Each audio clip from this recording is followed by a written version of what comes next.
I lived in a pretty big house for about 10 years.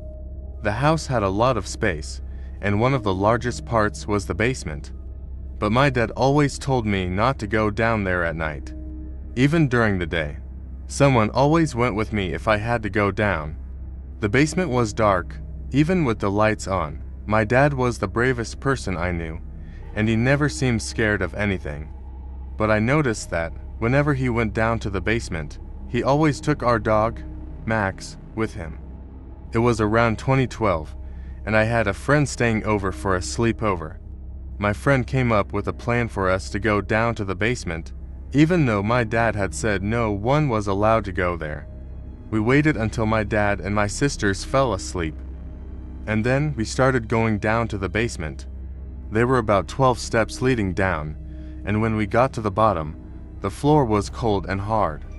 We brought flashlights with us so that if my dad woke up and went to the kitchen, he wouldn't see any lights on in the basement. The basement had about 3 bedrooms, a bathroom, and our laundry room, plus a big open area right when you entered. My dad always told me not to go into 2 of the rooms down there. When I asked why, he just said it was because there was glass inside. But I decided to ignore that and went into those rooms. My friend and I went into the first bedroom, but it was full of boxes and storage stuff. It was pretty boring for us. So, we decided to check out the next room. That's when things started to get a little strange. As soon as we entered, we heard some weird noises. We thought it might be my dad. So, we stopped and waited for the noises to go away.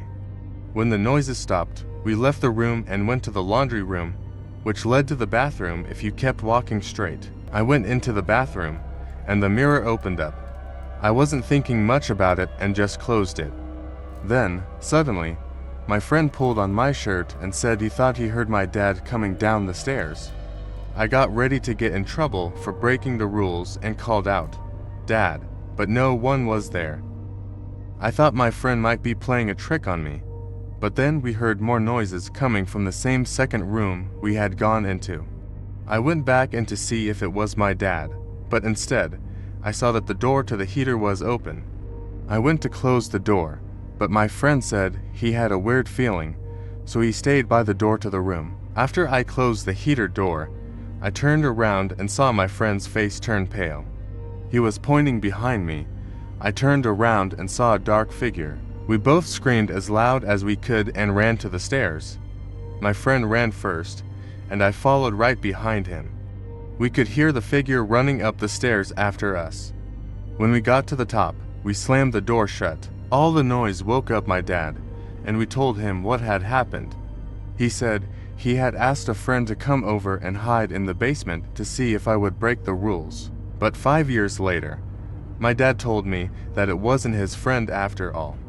He said the house was haunted, but he didn't want to tell me back then because he didn't want to scare me so much that I wouldn't want to live there anymore.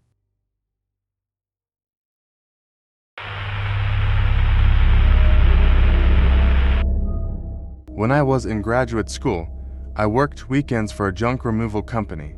Our job was to clear out old furniture, broken appliances, and any other junk people wanted to get rid of. We mostly worked in neighborhoods filled with families and young professionals who lived in nice houses. Because of this, even though we had to go into strangers' homes all the time, I never felt uneasy or worried about my safety. That was true until one afternoon when we got a job that felt like the beginning of a bad horror movie. We drove down a long driveway to the house, and once we got out, my coworker and I started filling out some paperwork. This was the estimate we would leave with the customer once we were done. After we finished the paperwork, we looked up and saw our customer standing right outside the driver's side window, staring into our truck. He hadn't said anything, and we hadn't even noticed him walk up. He was about 6 feet tall with a broad build, but he also wore glasses, had pale skin, gray hair, and was slightly hunched over. He kept his hands behind his back the whole time, and when he finally spoke, his voice was very quiet, almost like a whisper. He didn't seem threatening, but the way he just stood there silently felt strange, and it made the whole situation feel a little weird. To this day, I'm not really sure why he felt so unsettling. Maybe it was his blank expression or the way he stared at us without blinking.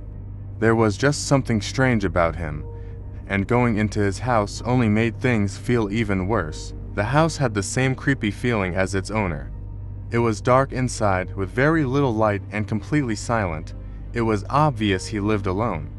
Everything in the house, the decor, furniture, and fixtures, looked like it was from the 1970s, and it seemed like he had no interest in updating anything. I think he mentioned that he had inherited the house from his mother. The strangest part was an empty indoor pool in the middle of the house. To make things worse, the item he wanted us to take away was all the way in the far corner of his basement. We explained how to book an appointment if he wanted to move forward, gave him the written estimate, and got out of that basement as fast as we could. Once we got back to the truck, I turned to my coworker right away and said I wouldn't be coming back to this guy's house if he decided to book the job. My coworker agreed with me, which made me feel better because it meant I wasn't just imagining things. He also thought there was definitely something strange about the guy and felt uneasy the whole time we were there. We decided to call our boss and let him know about it. We didn't want anyone else to feel the same weirdness we felt. It was the way the man stood, the way he looked at us, and how quiet everything was that made it unsettling. There was just this uneasy feeling like something wasn't right, and we both felt it. Even though nothing happened, I think if I were older and more careful, I wouldn't have followed him into his house. I believe we all have a natural instinct to keep ourselves safe, and that day I probably should have listened more to my own instincts.